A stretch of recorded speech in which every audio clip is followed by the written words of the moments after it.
Hi guys, I hope everybody is doing well today. My baby turned 13 today. Yes, my baby turned 13. So I just feel compelled to come on here and to just leave my testimony or one of my testimonies just to encourage someone. So about 2004, 2000, I got pregnant and sadly my baby was stillborn. But that's not what I want to talk about today. That's a story for another day. Like I said, I want to encourage you. I don't want to depress you. So after my baby was stillborn, I started to feel a pain in my right side here. And I did a series of ultrasounds and different tests. And I went to a particular medical establishment and the female doctor said, well, you have a big fibroid. This is what she said.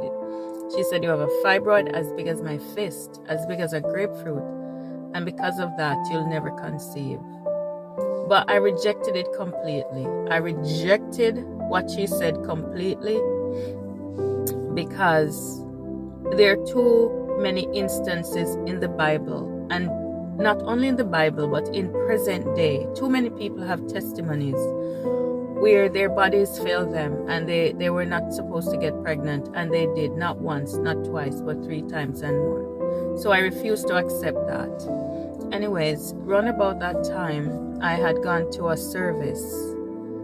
Actually, it was a marriage retreat. And of course, we had services a few of the night, one night and a day. So I remember a particular pastor, his name is Pastor Christian, and he came and he prayed for me and he said, this time next year you're going to conceive. And to the day I got pregnant with my older daughter, Abigail, who turned 16 last week, Thursday. Got pregnant with the fibroid, had Abigail, right? Abigail, like I said, Abigail is 16. She's fine. Then about 3 years later, I got pregnant again with the same fibroid that the doctor said, you'll never get pregnant again. I got pregnant with the fibroid. And by then the fibroid had gotten bigger. So for the whole pregnancy, my daughter Rachel, who turns 13 today, she was breached for the whole pregnancy. She was like this with her 1 foot on the fibroid. Because my girl says, look, is either you fibroid or me, and I'm choosing me. Not only that, not only the pain from that, and I had to go to the hospital to do to get needles. I forget the name of the needles. They said just in case, because the fibroid was there, they said just in case she came early, they had to give me like 2 or 3 needles to strengthen her lungs. Yeah, that's what it was for.